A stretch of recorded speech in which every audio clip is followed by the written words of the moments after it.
Okay, just in introducing Adam, Adam has recently been appointed here at Swinburne as the Director of our National Centre for Reconciliation Practice.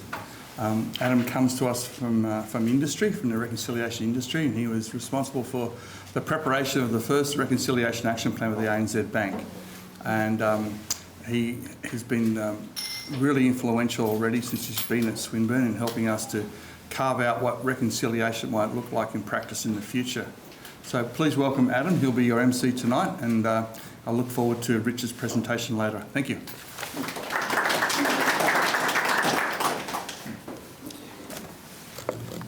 Thank you, John, for that warm welcome, and good evening, everybody. It is absolutely wonderful to see the broader Swinburne community coming together, just in the foyer and having some drinks, meeting people from Access Health across the road, some alum of the university at Swinburne, staying in touch and really being inspired by the great work that is underway at Swinburne and the National Centre for Reconciliation Practice.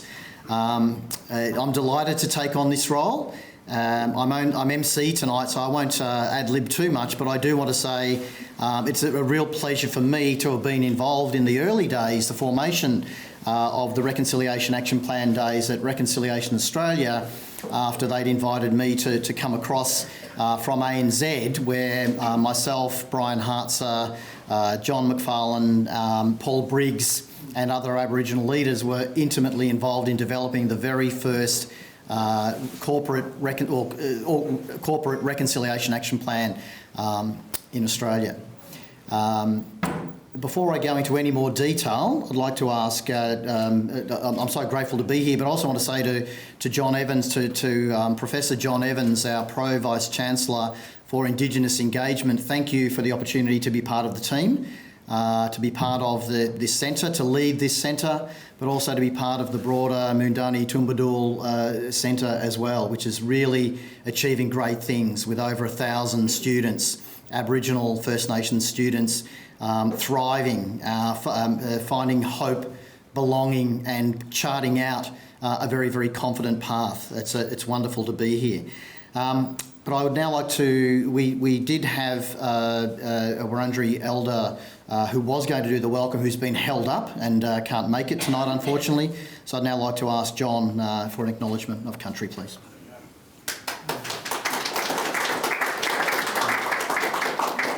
As is customary now in the work that we do and institutions now, is we'd like to acknowledge the Wurundjeri Woi-wurrung people of the Kulin Nation, whose unceded land that this university sits upon. I'd like to acknowledge elders past and present and those in our community who are emerging leaders in the future. The work we do here at Swinburne is deeply rooted in the Wurundjeri people, and we're grateful for our association, and we're looking forward to future work with them in the things that we do. We've got a large body of work, both physical and teaching and learning, and we constantly draw on the strengths of the community to inform the work that we do. So I'd like to make that acknowledgement. I'd like to thank you all for being here today. I'd also like to thank my colleagues, both the executive group that are here today. I'd like to thank the people from the MTC who have helped put this together, and a special mention for the Victoria Police. So if anybody's in any trouble on the way home, you'll be escorted. Okay.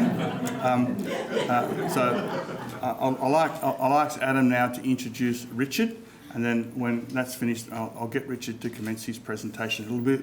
The order has changed a little bit tonight because of Uncle Colin Hunter can't make it. So and then we'll ask Richard to make his presentation. Before I call Adam to the stand, I met Richard some 12 months ago, and we had a rather robust discussion about art and about what university was doing. And I purposely selected Richard to come tonight because he has strong views, and many of his views I agree with. And I think, you know, if we all agreed with each other, we'd never get anywhere, okay? Those of you who came to the Barrack presentation last year, when we had Tony McAvoy talk about the impact of racism, especially in rural and country areas of Queensland and New South Wales, means that we've got a lot of work to do in the future. And I think when Richard presents later on, it'll be a throwing down the gauntlet to us to do better in the future. So I'll ask Adam to come forward and introduce Richard. Thank you. Just, I did also want to say a few words about John very briefly as well, very briefly. But we just got our order a little bit out of whack there. But Professor John Evans, I mentioned, is the inaugural Pro-Vice-Chancellor of Indigenous Engagement, responsible for leading, guiding, governing the strategic direction of Swinburne University of Technology in relation to all of its Aboriginal and Torres Strait Islander initiatives and strategies.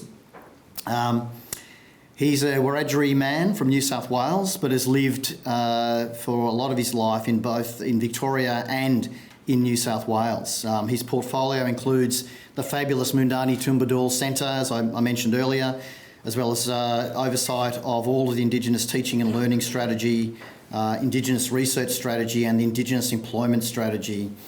Professor Evans has had an exceptional career in research and teaching, with a strong background in industry and community engagement.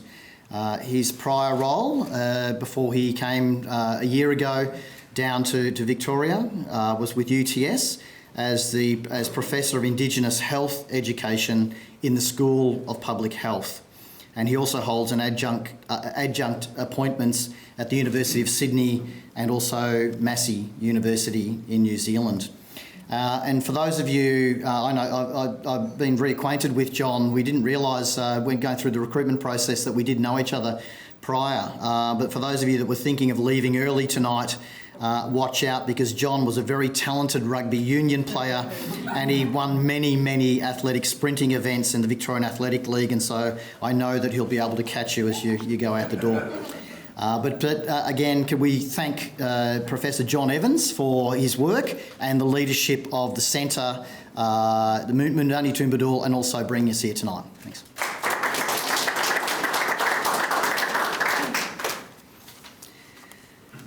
The theme of this year's National Reconciliation Week is to be a voice for generations. And if there wasn't a time to celebrate that and to acknowledge that, and our opportunity for all 26 million of us to be able to do that, whether it be for those that we influence, those that influence us, to be able to listen, to hear, and to play a substantial role in being that voice, we really do have this golden opportunity before us. There's lots of public debate around what voice means, but I'm very proud to say that Swinburne, in not only endorsing but actively supporting and fully committing to the statement from the Uluru Statement from the Heart, we've already nailed our colours to the mast and said that voice is essential for Australians, all Australians, to understand the past, conceive the present, and work together with great relationships for the future. And tonight, we are very fortunate enough to hear from a wonderful person, a Gunnai, Yorta Yorta and Gunditjmara man, Richard Young, who I've met several times before, and gives a great insight to what reconciliation is, what it means, and how it can be realised through quite non-conventional means as well. Before I introduce Richard, I will read some comments about Richard, and then I'll invite you to stand up after I read the introduction, to walk around the room, to circulate the room. And for those that are online, I want to welcome the over 100, I think 110, 120 people that registered online. You will be able to see these wonderful works of art that Richard has created, and he's asked if you could circulate and to connect with those works of art before he speaks. But before you do that, let me introduce Richard. Richard is a Gunnai, Yorta Yorta and Gunditjmara artist with connections across Victoria, from Lake Condah in the west, Mooroopna in the north, and to Gippsland and the south and the east. Richard is an advocate for increasing the understanding of knowledge, focusing on the difference between community groups and the traditional forms of cultural structures. Together with his wife Judith, their children and extended family members, they deliver the spirit of the brand workshops from their Warrandyte studios. Richard continues to educate and bridge fragmented societies. Not so long ago, in 2017, Richard started painting to visualise his life. His style of art or genre has been classified as abstract expressionist contemporary art. His work has been collected by the Gippsland Regional Art Gallery and private family collectors all around the country and the world. I will say a few more words briefly about Richard, but I would like, at Richard's invitation, could we please stand up, walk around the room and interpret in your own mind some of these wonderful works of art, please. And it will only take 3 or 4 minutes to do that. Yes, that's what I want to see.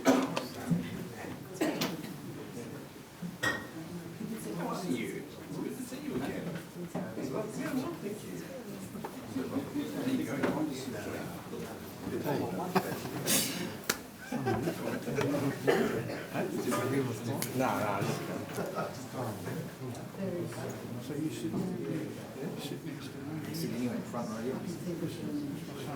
Oh, I just want to introduce myself. Where are you going? I'm from Warrandyte Police Station. Yeah, I know. We live in Warrandyte. Yeah, I know. That's what I thought I was going to say last night.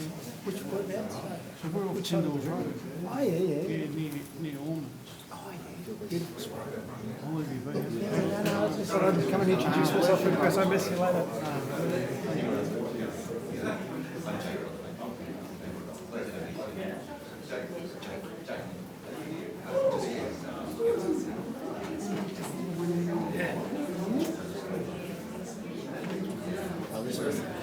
I've heard you great fans. Thank you very much for coming. Thank you for the invitation. Plus, I'm officer in charge at our office. Yeah. We always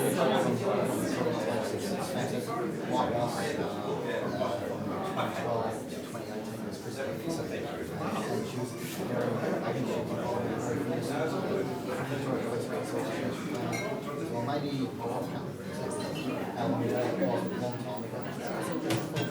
Absolutely. Thank you. Lovely to meet you.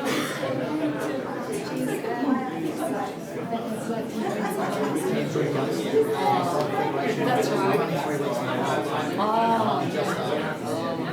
Yeah, lovely too. Always keep us in the loop with what's happening. The grounds of Federation University last week on our church.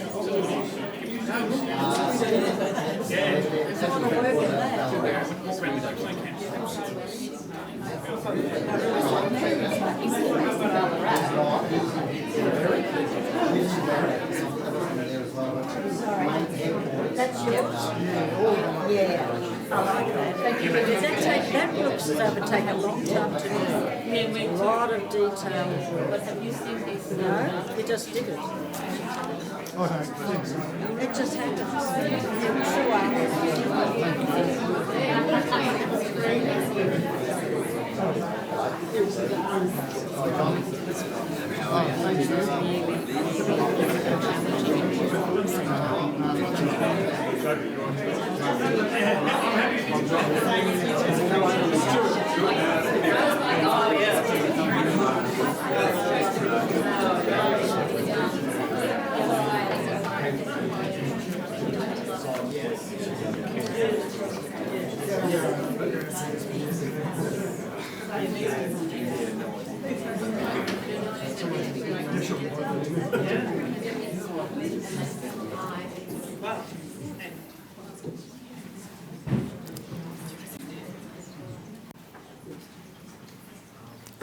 we're overflowing by popular demand. There's some seats on the side, but thank you for that time in viewing Richard's works.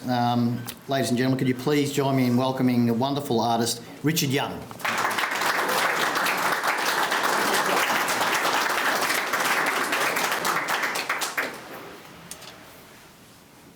Gotta make sure this is working, eh? Is it working? No. Oh, there we go. All right, you just can hear me, eh? Yeah. I do want to acknowledge that this is Wurundjeri country and the Woiwurrung and the Bunurong and the Kulin Nation. My gruck, my blood. So it's interesting, eh? As Aboriginal mob down this way, we identify with multiple groups, and there's reasons for that. On my mother's side, there's Bunurong, Palawa, Barappa, and Yorta Yorta. On my father's side, it's Gunnai, Gunditjmara, and Jumbarang. My wife, she's a lot more straight. She's Wiradjuri, and I want to acknowledge my son Isaac, who was able to make it. My wife is off doing pottery, and after tonight I'll be going to Knox. We're doing an art installation at Westfield Shopping Centre there. My yarn is going to be focusing on three things we talk about as a family in spirit of the brand, and that is hearts in, heads up, hands on. And when we work with different corporates, one of the things we always want to find out is, are their hearts in? Because some fellas, their heads are up and they're confused, or they're doing stuff without understanding or fully committed. And you heard that saying, their heart just wasn't in it, that's why they don't do stuff, or they think they do with their head first, and because they've got breadth of knowledge but no depth, they stuff things up. So thanks again, John, for inviting me along, and I do propose, I am going to throw up some challenges. I do want to acknowledge John Chambers and Liz, brother and sister girl, and everyone else here, all other black fellas and all the other white fellas and every other culture group here. I'm still learning. My son keeps reminding me, Dad, you can't speak like you used to, so so excuse me if I still stuff it up. I'm on a journey. I'm an old Broady boy. That accounts for it. My tooth's missing, so I am a Collingwood supporter as well. And I remember my son, we raised our children in Adelaide, eh? And am I allowed to share this, son? Anyway, we moved back, and I think it was in our second year back. He goes, Dad, I owe you an apology. And I said, what for?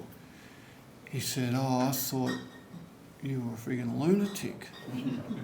He said, but been here for 2 years, all Collingwood supporters so it wasn't just you. But living in Adelaide, you know, we sort of... Anyway, that other team that wears supposed to wear black and white, anyway, that's another story. I'm going to talk about a historical journey in the conversation, and I'm going to throw out what we share as a family group, and it will prompt some thoughts and I'm not here to have an argument, because I'm right. Is that right, John? That's right. And then I'm going to share my own personal story. I wanted just to interact with the artwork because there was a reason, and hello, online. Now, does this work? How do I do that? Oh, there. So like the theme is, be a voice for the generations. And when I looked at that, I thought, how? Who has the right to be a voice for the future generations on reconciliation? Who can claim to do that? See, I don't like the term community or community leader. I'm not a community leader. I'm just a husband, a father and a grandfather. That's all I am. And qualifications mean nothing if you're not getting that right. That's my first obligations, and I'm glad Isaac's here because he can testify to just how much of a moron I've been as a father and that. Because our children are our testimony, yeah? Fellas can stand up here, look all pretty, and ask the kids because they're a lot more honest. And I think for me is my objective after I started painting was to be the best husband I can be, the best father I can be, and to be the best grandfather I can be. And I know, and my wife would say this, if it wasn't for me being challenged to paint, it would be a different situation today. So that's why I wanted you to interact with the work first, and then I'll put context around that. But again, how do we, and I said this to John Evans, because I just say JC for John Chambers, but I said, how can you mob claim to be the National Centre for Reconciliation in Practice? What does practice look like, you know? So it's going to be interesting to monitor you, mob, and see how you choose to do that. You will too. Oh, of course. Because I think relationships is the key, and you'll notice on my works I don't sign them because then I'm transacting with you. Like I was saying to Meg, hello Meg, the Essendon supporter.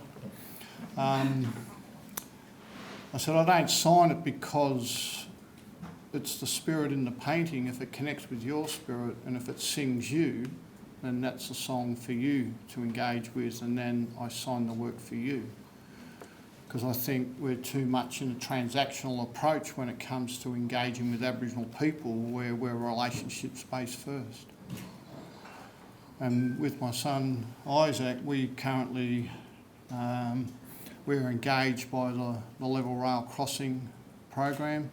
So we work with the executive there, with the people and culture, and we're helping them to navigate through their journey as a sector in terms of understanding the diversity and complexity of engaging with Aboriginal people here in Victoria. So I don't just paint. I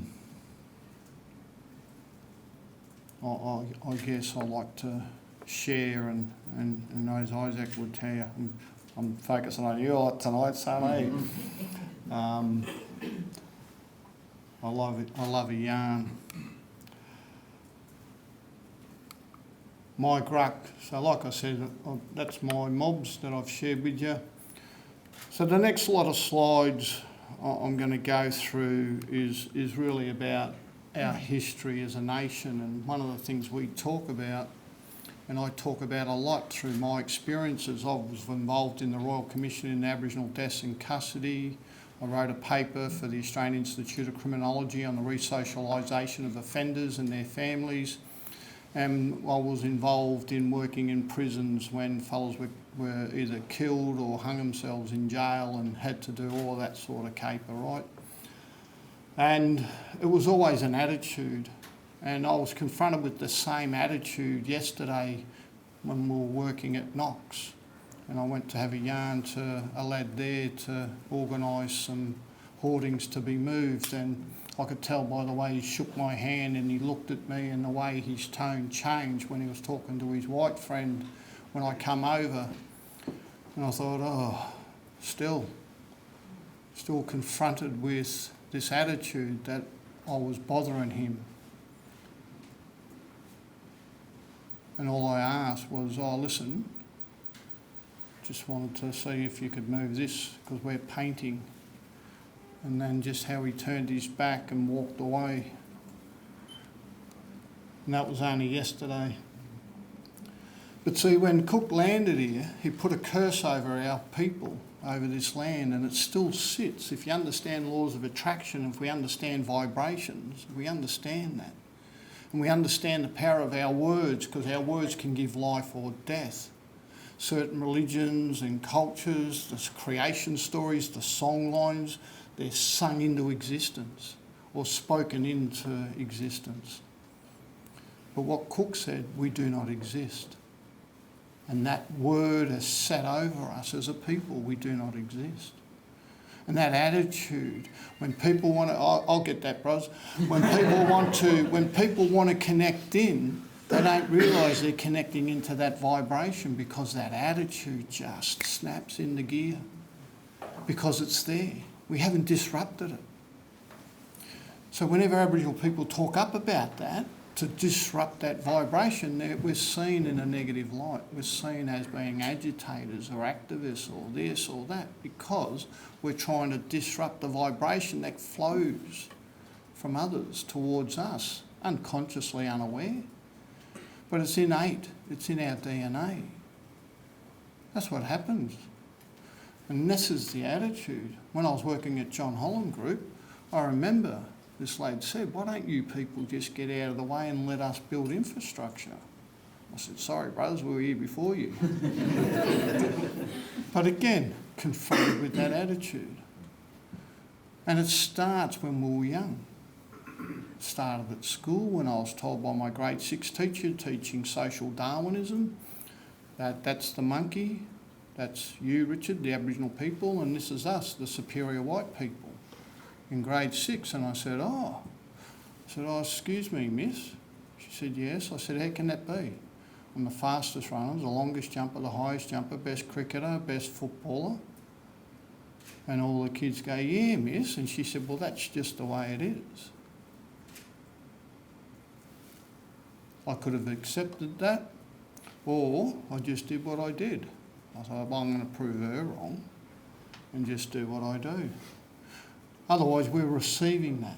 And a lot of Aboriginal people have received that. One of the paintings over there, it's all about government bondage and how still today Aboriginal people are controlled by that thinking of asking for permission to exist. Sad today, fellas are still asking, do we have permission? Are we allowed her in here? Still happens today. And yet we want to be a voice for reconciliation for the future generations. Hang on. I pushed down. I weren't clicking. Because as we know, and a lot of the fellas that we run workshops with, they all say, how come we didn't know some of this stuff? And the truth is, our history, because we didn't matter, wasn't worth noting. But all the behaviours towards us, you know, from that song to these policies to the writings that you'll see over time, before the Federation in 1901, before 67 referendum, you'll see that same attitude in the way policies were designed. From a religious perspective, they call it Calvinism, we're predestined to hell. We're going to die off. And then from segregation to assimilation because we weren't. And then we got saved onto missions, church missions, and then into government-controlled missions. And people want to just blame one, and everyone's looking for someone else to blame instead of taking responsibility for all of our own decisions. And yet we want to be the voice. I'm not the voice for any other blackfellow other than me. That's all I am. And we might have aligned out ideas or values. And that's how the Aboriginal community got started.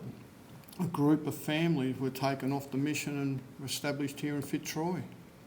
And our family were one of those families who were involved in setting up the very first Aboriginal organisation in Australia called the Australian Aborigines League, who together with the Aborigines Progress Association were the ones that established the 1938 Day of Mourning. So that's the voice I echo, the voice of my ancestors who were there before all the cash. Like I say, you know, like the old money, new money, old mob, that's us, the new mob, they've got different ideas, but again, that's another conversation. So this piece here, what I did was I got burning hot coals and I just spread it around for a bora ground or a ceremony ground and burnt it all the way through. And then as I tipped it up, I saw all the stain come down and I looked at it and I thought, wow. Because that's us. That's how we were classified, as dirty, sinful people, needing to be cleansed and washed. It's a spiritual piece because it represents a ceremony place. Then I grabbed the coals and I painted it back on there and I put black canvas underneath because some mobs still hold on to their cultural dreamings and others have assimilated their thinking or their religious beliefs. But again, we've been burnt as a people. We've been scarred in our own identity, and fellas are still struggling with that. But it's part of the narrative. Again, who wants to be the voice? What was the voice? What's the voice that's still ringing in the minds of a lot of Aboriginal people? Still to this day, and last Friday, we're at an event where we heard stories of the stolen generation, and I was reminded of the story of my auntie who passed away this year.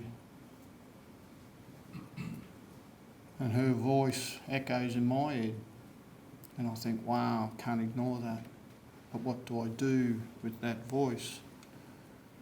The challenge for me to understand that life isn't fair for a lot of people, because like we say, everyone's story matters, and are we prepared to listen?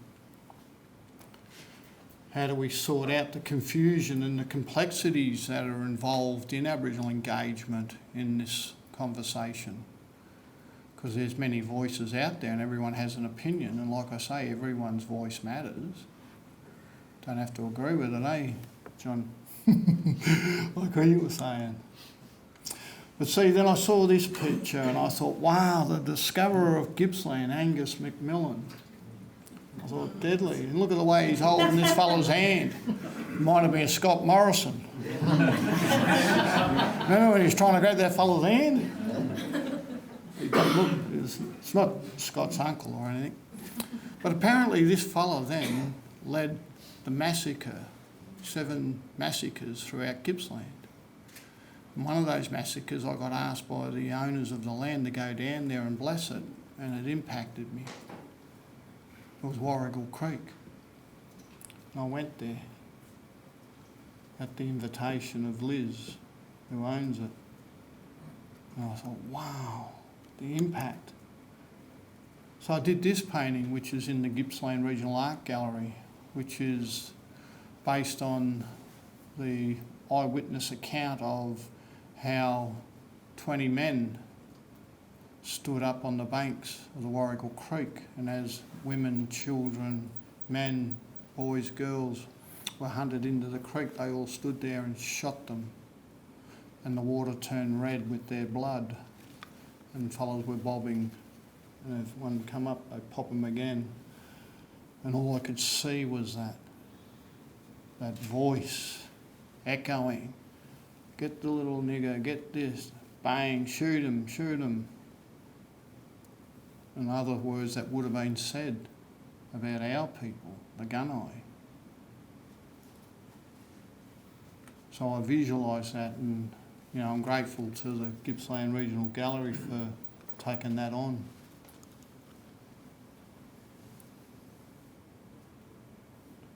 But you can hear the voices there when you look at it. Imagine that as part of our past, part of our history here. Fellows celebrate these individuals not knowing or fully knowing what they did, and that they still want to put statues up, and yet people want to whinge if Aboriginal people cry out, you know what this fella did. Because whose perspective are we wanting to hear and see and celebrate and understand, and who don't we want to listen to? Even within the Aboriginal community, that goes on. There are voices louder that everyone wants to listen to because they're in vogue or whatever. You know, performative activism. If I like them, then I get more likes. Where's the truth in it? Who are you truly supporting? What's the diversity of thought or voice out there? We all seem to go down the same journey.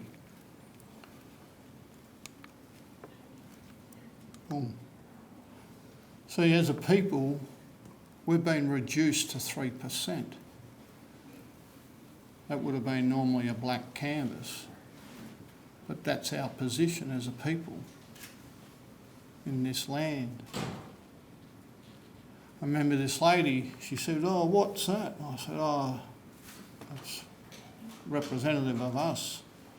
"Oh, yeah, so why did you choose to put it on that side of the canvas?" I said, "Because that's the east. Because, you know, as a people, as a land, we're in the east." She said, "No, we're not. We're a Western country." I said, "But geographically, we're in the east." She said, "No, we're not." I said, "Yeah, where's the sun? When we rotate, it rotates what part of the land? It's the east." She couldn't get over it. She just said, "No, we're Western." So I had to let her go. She walked out. Hopefully she went home and realised, yeah, Australia's part of the east, even though we use Western farming practices in an eastern land, and we wonder why we're stuffing it up. Different perspectives, different understanding in an area where the mob that been here and farmed the land and managed the country, you figure they'd know. And we're starting to learn, hey, should we ask the blackfellow? They might know how to manage their country. So again, whose voice are we going to listen to, and do we have a right to be a voice for the generations? To stand up and say, I support this or I support that. The piece over there, like I said, it's about government bondage, imprisoned thinking. I remember talking to a lad not long ago and I said, you know, you should set up a business. He said, well, the government let us. And we're talking about Indigenous procurement opportunities.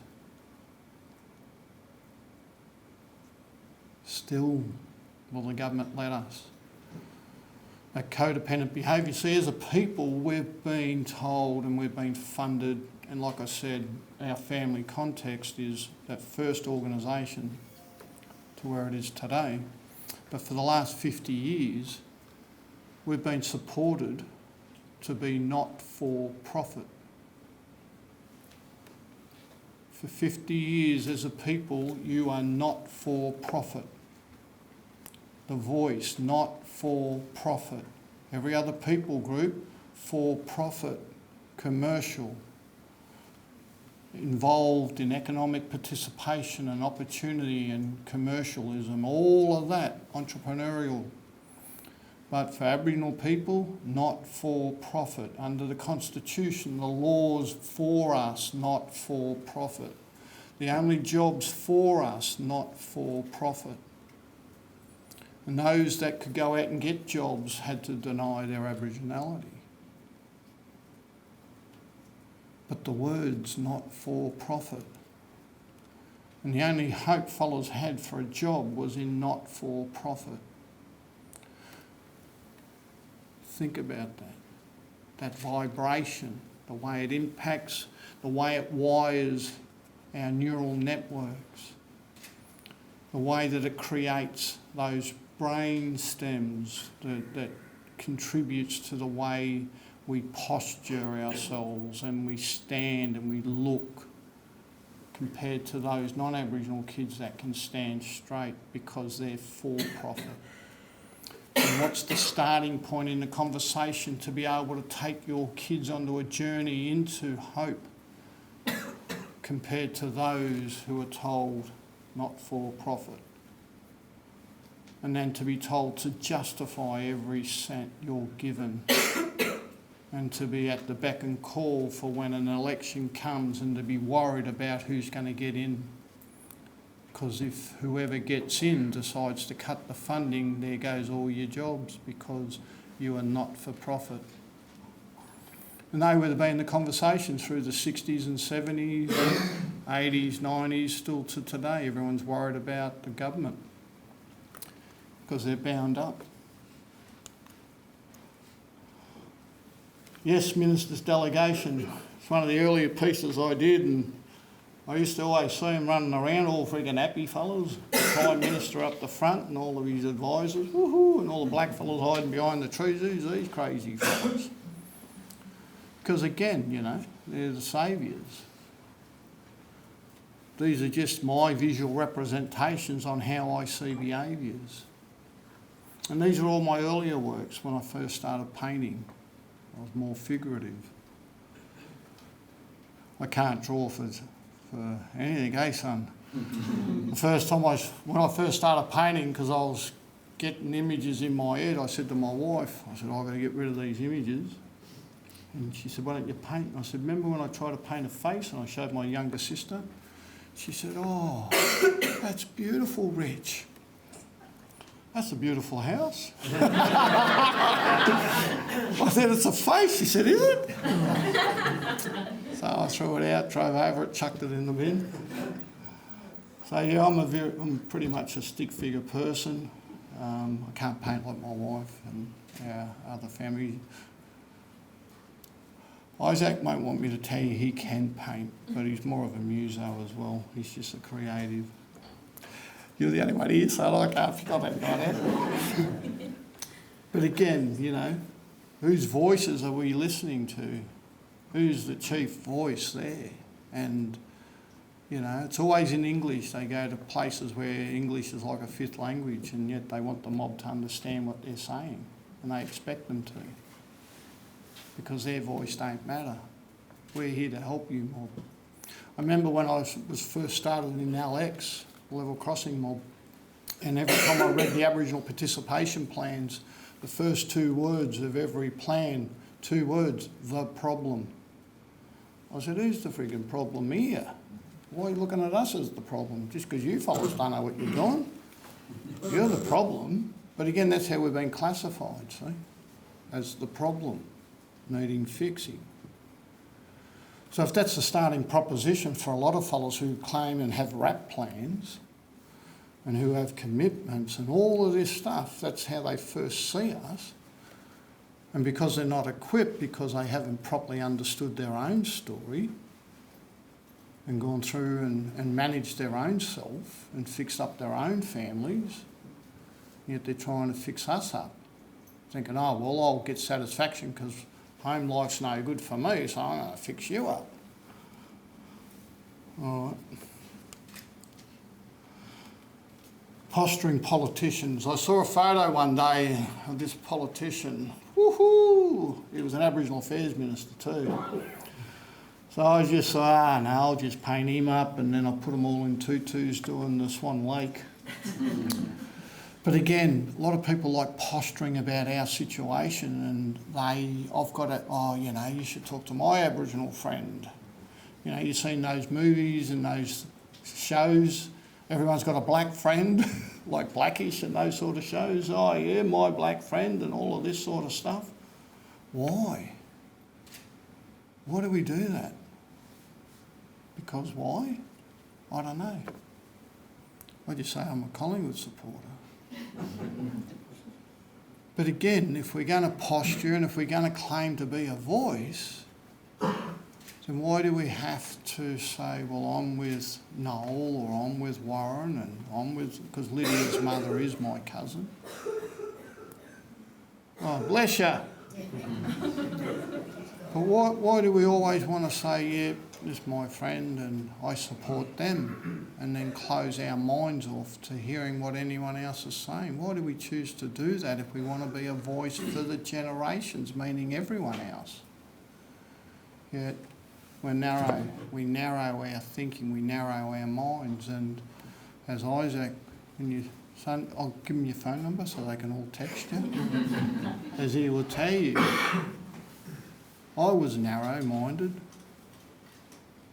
on a lot of issues and being challenged, like our oldest is in her...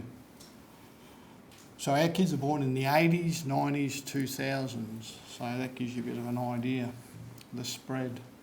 And we've had to learn with each decade.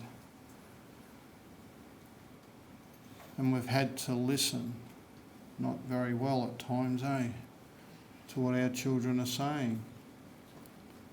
Because I can posture as a father and say, look, I know everything, you need to listen to me.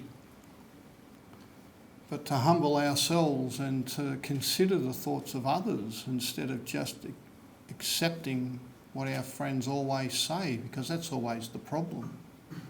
So a good friend of ours come and share with me, well, we share that, well, his sister and my brother have a daughter together.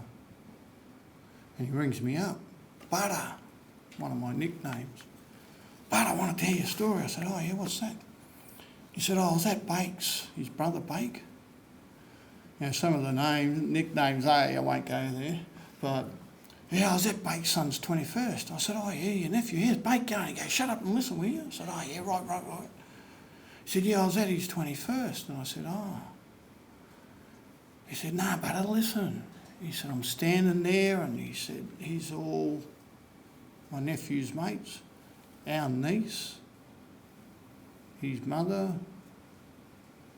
his sister, the mother of my niece, there, his nephew's first cousin, and he's standing there and he said, right before I say any words for my nephew, I want to acknowledge the Wurundjeri. And before he could say anything else, they said, F the niggers, F the coons, F the abos, F the bungs. And I said, what? He said, yeah, they're all neo-Nazis, white supremacists. And I said, oh. I said, what did you do? He said, I told them all to F and shut up. And I finished the acknowledgement. And that was before the NAIDOC theme of get up, stand up, show up. Because he honoured our niece, in spite of what his nephew friends thought and said. That's not just courage. That's having a voice and respecting who your mob is, regardless of what your other mob thinks or stands for or who they side with. And unfortunately, a lot of people don't do that for our people, because they'll show up to these weeks, they show up to NAIDOC week, but they don't show up every day.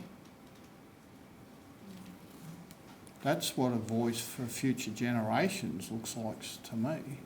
They'll stand up every day of the week, regardless of who's around, regardless of who their families think and what their families say, if they truly believe it. Because it all becomes empty words. So this here is all the rap plans that I've read. So I've pasted them all up on a big canvas, a 7 foot by 7 foot. It's Isaac's painting, it's one of the ones he got. Hey, my son, he got good eye, this fella. So I pasted them all up there, and I said, freaking hell. So then I wrote all the words in these rap plans. They're all words out of the rap plans, all words. And I sat back and I looked at it, and I thought, this is crap. So I grabbed the Stanley knife and I slashed it up. I just carved into it. And I just sat back and I said, it's nothing but empty words, and that's the name of that piece. Because it is head knowledge. Some heart in there, but nothing. I remember talking to a big corporate, I won't say their name, but they've got an Elevate wrap, and they were talking to us, and I said, oh yeah, deadly. So with all of your offices all around this country, I said, how are you measuring the impact of your wrap on the local community, on all your customers, etc.? How are you measuring your wrap plan in changing the minds or having conversations all across this country? How are you measuring that? And he said, oh, we don't look at that. I said, because it's head knowledge, it's tick and flick. That's all it is. That's why we'll be watching. Hey, brother? Because it all becomes empty words. That's all they become. It's, oh, yeah, look at us, performative activism at a corporate level. Because why is the gap widening? With all of this goodwill Why is it widening? We're not asking the right questions. Whose voices are we listening to? Whose voices aren't we challenging if we've got a relationship with those people? Are we challenging them really? Otherwise it's just tick the box, because it doesn't affect you as non-Aboriginal people.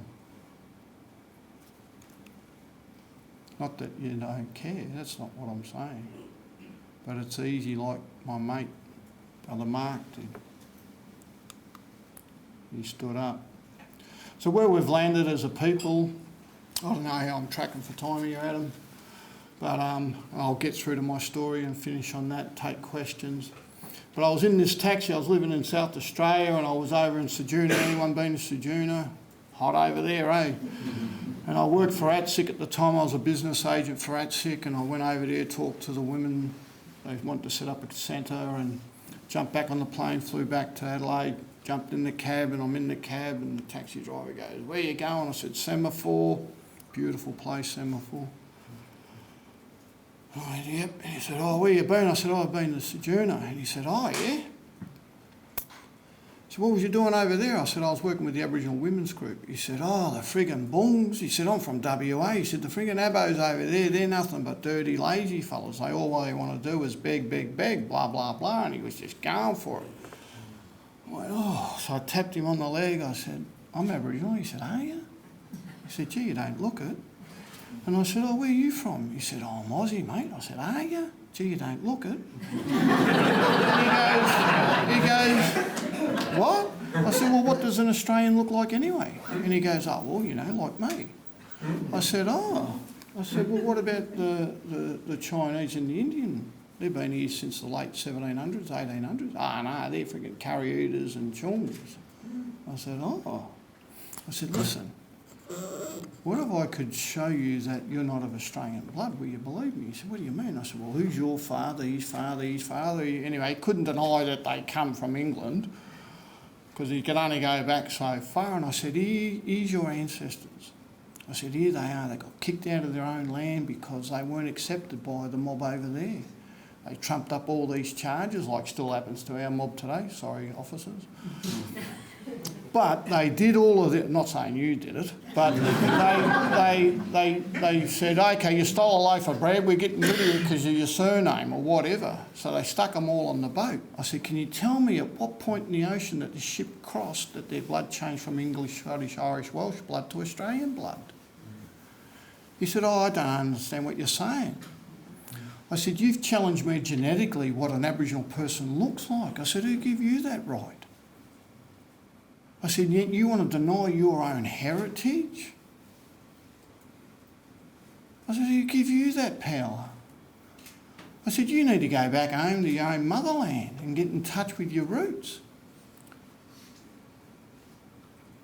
He said, "Where do you live?" I said, "Oh, you got me for another 10 minutes." And he was spewing.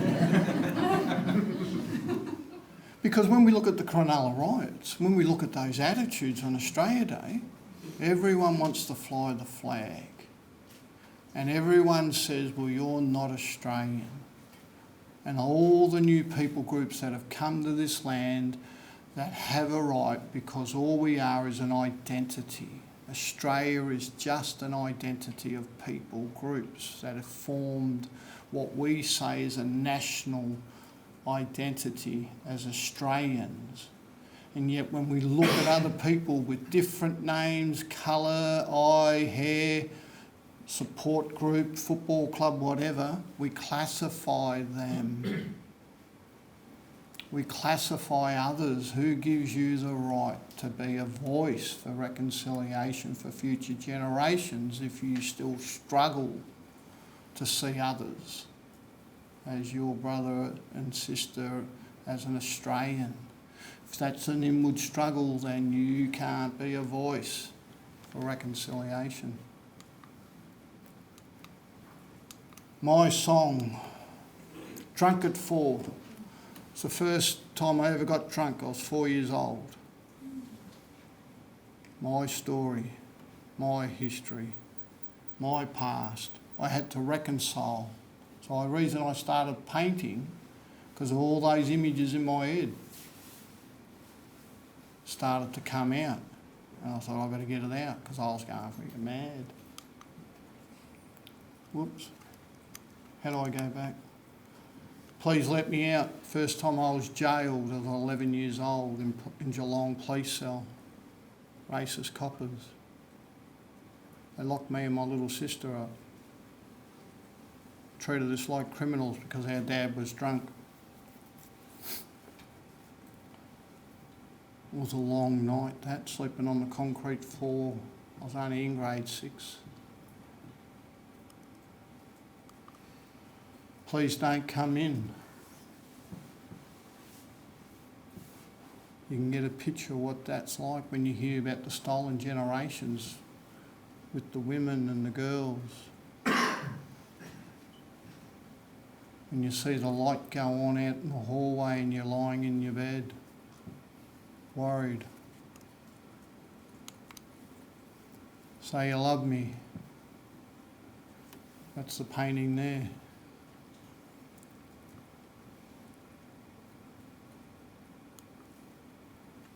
Government bondage. Whoops. This one here is the exemption card.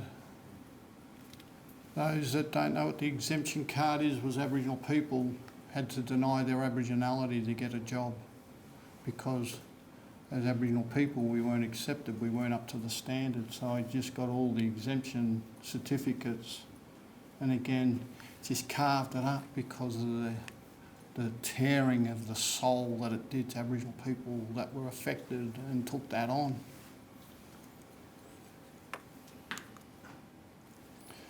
The inner soul. Not everyone agrees with Masuri Omoto, but what he used to do, what he did was he'd get 2 beacons of water and he'd speak life and death into them. Then he would freeze them and look at the crystals of the words of death, and they were dark, they were decaying, and the words of love and life, they were bright as snow. And we're 70% water.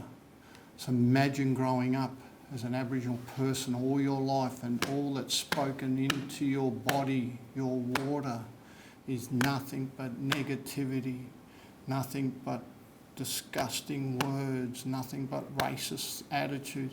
Imagine how it impacts the body, those vibrations that are going into the body, and they wonder why our people are dying of poor health.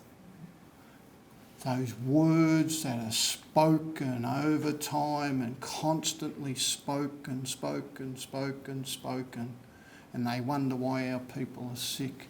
Whoever's been so verbally abused know the saying, oh, I felt sick after they said that to me, because it's true.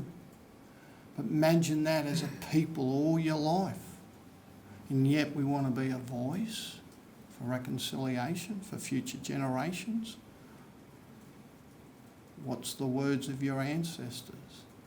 What's the words of your friends? What are the words you've used?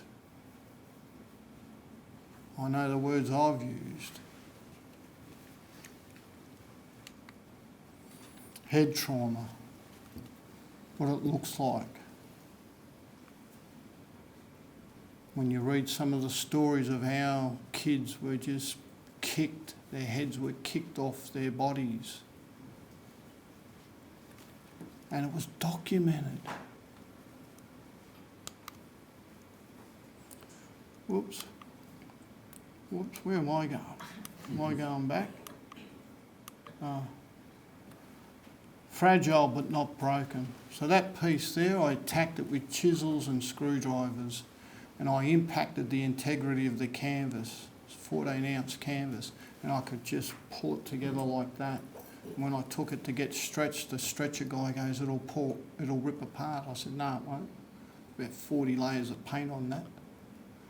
I said, it won't rip apart, because that's like us as a people. Any individual that knows that's been through trauma, been scarred, been attacked, we're very strong. Our people are strong. All peoples are strong. Those that have gone through suffering will know that. Come on. regeneration. This piece here, when Dad used to take us back to Orbos, we'd always go into the church there and walk in, and there's all these stained glass windows. And as I was carving into that, I was thinking of that image as the bushfires were going on. And all I could see was all of that burning, but the water of the Gippsland lakes or Gunnai lakes and all the bush, and how it just automatically regenerates, just like us. We can come back from anything. But whose voice do we want to listen to? The negative voice, where we stay down in the dirt, or we rise up? And this final piece, which is the reason I started painting. So I started painting this. When I first started painting, it was because my brother hung himself. It was the 30th anniversary of my brother's suicide, which is why I started painting. And I was there 11 o'clock at night, and I got this image in my head, and I started to put the paintbrush across it. And I thought, oh, that looks Denbin. So I just pushed it out like that. And I thought, am I supposed to paint closing the gap? And I sat, and by this time it was 12 at night. And then I saw a time where we used to go down to the pub. I'm not sharing this with your son. To go down there, and he was really good at pool. And we'd go and hustle fellas, and then all of a sudden I see all this blood everywhere, and I started to pour red paint, and then I started to write the last conversation that I had with him to wake up to the screams of my father. And I thought, why am I painting this? Why am I being tormented about something that got me here? And then the painting wasn't about my brother. The painting was about my wife, my children and my grandkids. It wasn't about why he come to my house, which is to talk about deaths in custody. It wasn't about the fact he had to go to court. It was about, are you listening? Do you really care whilst they're sharing? Do you really care? Are you really listening? And that was my challenge, to wake up. So my journey of reconciliation was to first reconcile with myself, my past, my parents, my siblings, so that I can properly listen to my wife, our children, and start a journey of having a better listening life and relationship with my grandkids before I can be a voice about reconciling with anyone else. So the challenge really for me is, have you truly reconciled with self, with your family, with your friends, with your mob? Then you can stand with all integrity and say, well, I am going to be a voice because, one, I've got my stuff together, and I know I can stand with truth and say, well, I'm learning about the impact of this country, and I am no longer going to stand for what is wrong, and the attitudes and the behaviours, and speak with true voice. Adam, thank you very much, my brother, for allowing me, John, for allowing me to come and yarn, and for all you listeners.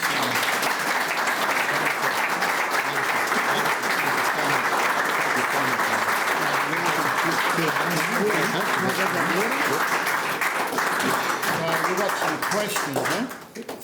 We'll have some questions in a second, but I just want to reflect, Richard, on an unbelievably generous, powerful, confronting, thought-provoking, action-evoking presentation tonight.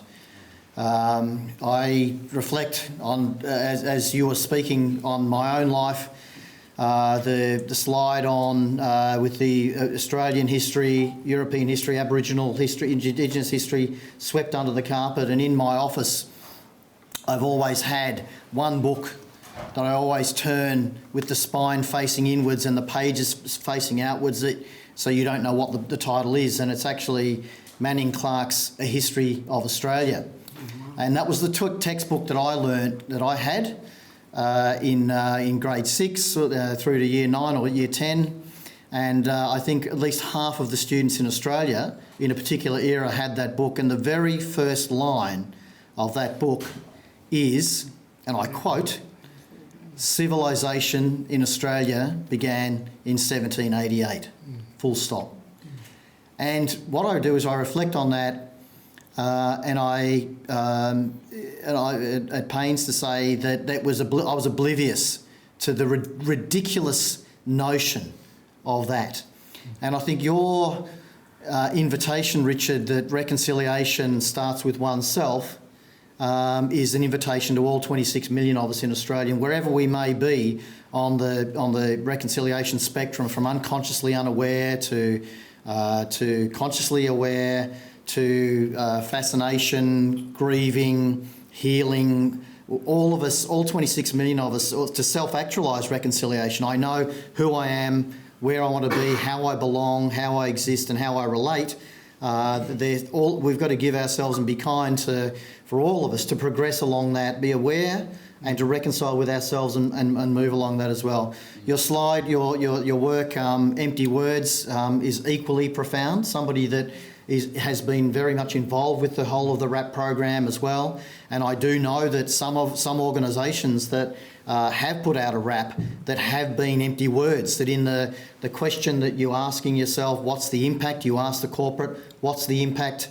Absolutely the right question. There have been many empty words that have existed through reconciliation action plans and good intentions. But the aim of the Reconciliation Action Plan program is to turn good intentions to action that works. And what works is the most important part, how we interpret that.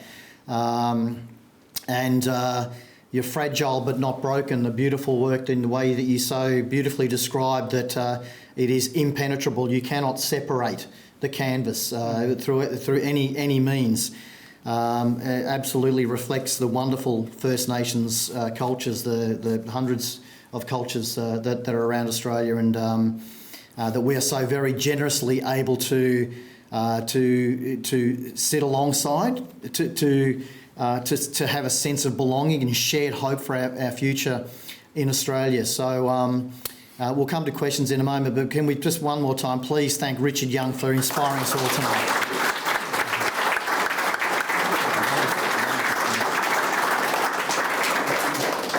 Do we have, we've got probably 10 minutes for questions. Would anyone like to start us off? Yes, at the back. Thank you. So it's interesting what you're saying, because we don't want the voice vote stopping all the other Aboriginal voices. And I think, for me, one of the voices first was at the Koori Information Centre in Gertrude Street. Robbie, my cousin. Yeah, Robbie screaming at me, demanding that I tell him where I'm from. And I couldn't tell him because I didn't know. So that led to conversations with my grandfather in Scotland about 1842 Western Districts, which then led me taking my son and my father to Gunnai, which I don't know if you know, it's the top end of Gunditjmara. Oh, yeah. That's a massacre site of 50 people were killed there.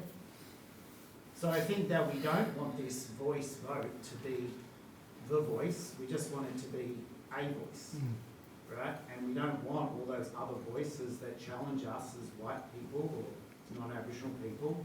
We don't want those voices to stop. And we don't want them to turn into a single voice. Yeah. But so maybe we're not voting on the voice, but it's just another voice. Did you want me to... What's your name, brother?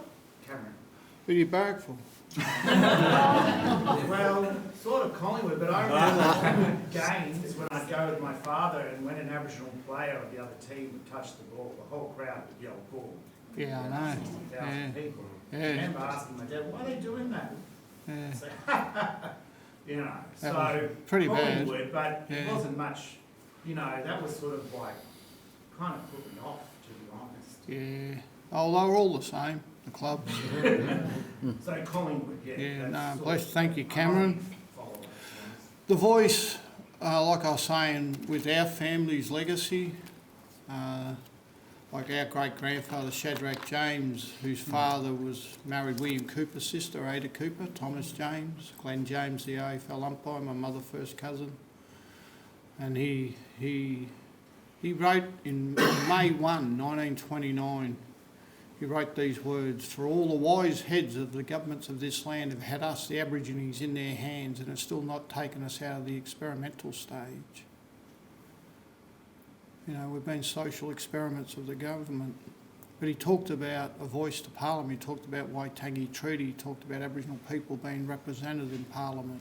So he sung that, he put that out there into the vibration, and those words resonate still. It's really how do we, through all of the noise, you know, when you're out of frequency or when you're out of thingo on the wireless, remember the wireless, brother? Out of tune, yeah. There is a lot of that static noise around, and some of the wiser voices may be getting drowned out because it's the louder voices that are got the ears of those who make decisions. So my hope in it all is yes, but then it's after the yes what matters more to me. And if it's no, then what happens, because our current reality will never change until we get better thinking. So again, everyone wants to be a voice. I think of, you know, how can we use smart contracts, you know, use smart contracts and the algorithms to track where all the money's going to make sure it's hitting the spot for every family to disrupt poverty, because we keep trying to work out how do we measure, close the gap, and no one can tell you, because through the reporting structures there's issues. But if we use smart contracting, using algorithms, all that stuff that everyone's talking about and they're all scared of, but bring into place that so we can record where the money's going and then hold people to account and then see how their voice squeals. I'm all about accountability. Our people are crook and dying, so I don't care who the fellows are, as long as we keep them all accountable. You got to go? Oh, good. Sorry, Adam. I know, that's great. Thank you. Did I answer your question, brother? Yeah. Oh. And I don't think there's a sort of Collingwood supporter either. But again, to Richard's resilience for a club that was at the forefront with Nicky Winmar, to the generosity that you share in the belief that Collingwood supporters can find a way and can reconcile and can learn. Yep. Are there other questions?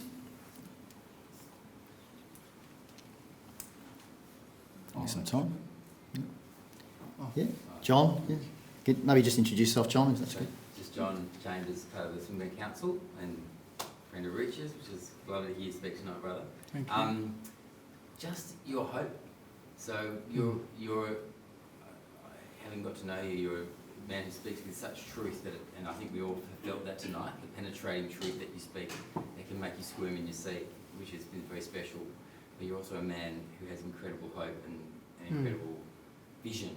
So what would be your, I'd just love you to talk for a second about your hope for, not so much the voice, but the hope for this country. What could it be as a reconciled place? He deadly, this fellow. My hope for this country, see, Aboriginal people are families, clans and tribes. We're not community groups. That's a Western design concept. My hope is that all Aboriginal family groups or Koori groups, Gunnai, it doesn't matter who their language is that every family group can disrupt their own poverty. because I just believe what my grandfather said. He says he sees the dawning of a new day for our people where we will walk alongside our white brothers and sisters to derive daily the inestimable benefits that come from this land that's inherently ours. And he talks about that in context of how the whitefellas who boast with justifiable joy and pride of what they've been able to achieve, and yet they say to us that we're ungrateful for the weekly rations that we receive from them. And how can that compare to the irredeemable loss that we have suffered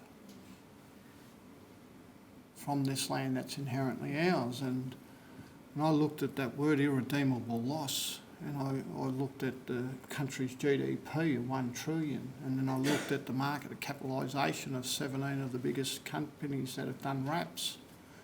Then I looked at the market valuation of all the lands in every major city, and then try to calculate back over decade on decade, all the way back to 1901, when we were left out of the Constitution, to try and put a value on what that irredeemable loss might look like.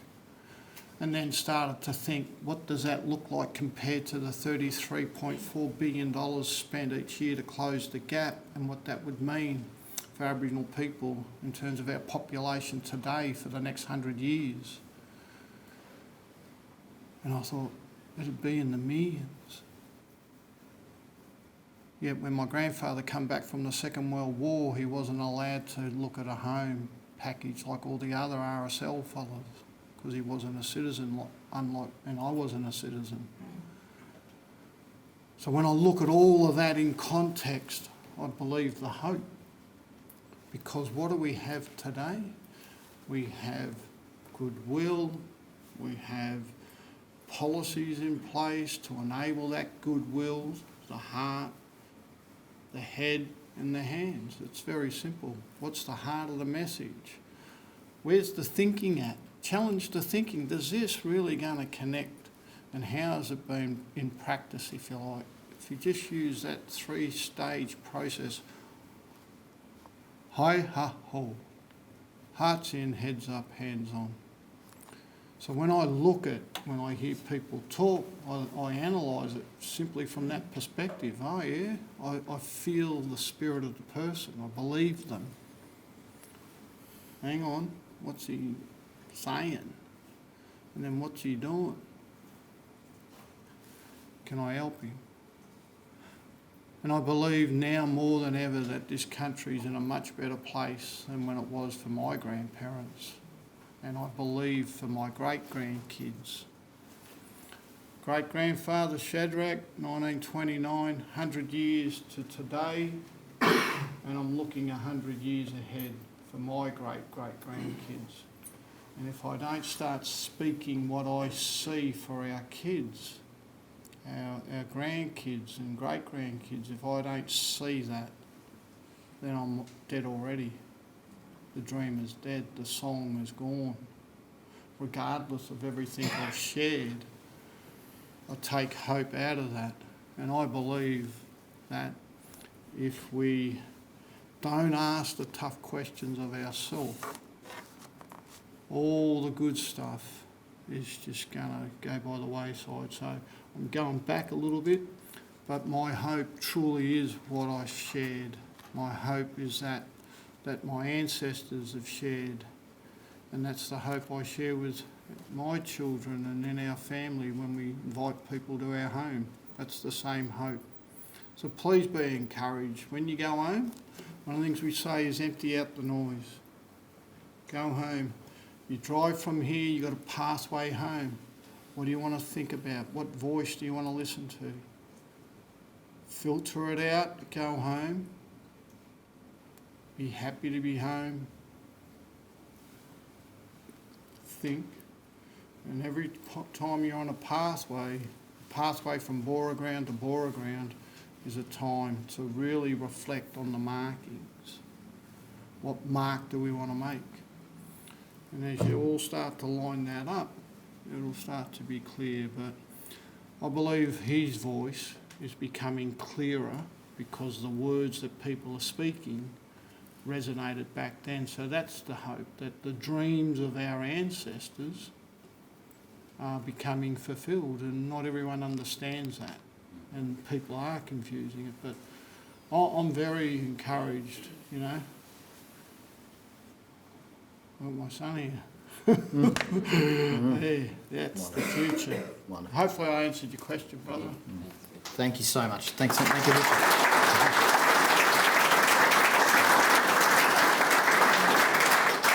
It's so nice to see Isaac, and you're a very lucky person to have the wisdom, the insight, and the great sense of humour, the unbelievably generous sense of humour that your dad has and offers to everybody. Wait to hear him speak. That might be next year's reconciliation lecture, but reflect. I'm so glad that John asked about hope at the end, because it is so important to us. And I think, Richard, my main message to you is that what you've done tonight is you've given the people in the room here, the 70, 80 people in the room here, massive hope. You've given the people online watching massive hope, and we, from your invitation, will share that hope for a wonderful new era. Everyone's talking about the voice, the referendum. I know that's a really, really important part in our nation's history, but it is not the end. You know, no one's giving up. I think I'm optimistic. I'm hopeful, and I think that there will be a yes outcome in every state, in every single state, not just a majority of states. And I'm very, very hopeful, and I'll be working with Swinburne and across all of our stakeholders to share that. But what you've done, you've invited us as non-Indigenous people that are here tonight as well and that are watching, to have a hope for ourselves, especially. That reconciliation is far too often, the burden seems to sit with Aboriginal people, but reconciliation is 80-90%, the burden rests with non-Aboriginal people, reaching out more than halfway. And I think, we want to make our next RAP, our Elevate RAP that we have now is highly practical. We want to make the next Elevate RAP even more practical and applied in the truest possible sense. And for our neuroscientists that are studying here to be able to understand the elements of hope, the amygdala brainwaves that become very active when hope is present, for us all to play a role in acting in our own interest in the future. And that is the foundation for belonging. There is a part of every single non-Indigenous Australians that our psyche, that our sense of belonging is impaired because of the foundations upon which we have arrived here, and the inaction and the lack of understanding and knowledge that is here. So your courage, the wisdom and knowledge that you've shared with us around your own journey, your own reconciliation journey, but as well as your hope for the future is massively inspiring. And on behalf of Swinburne University of Technology, we all say a huge thank you.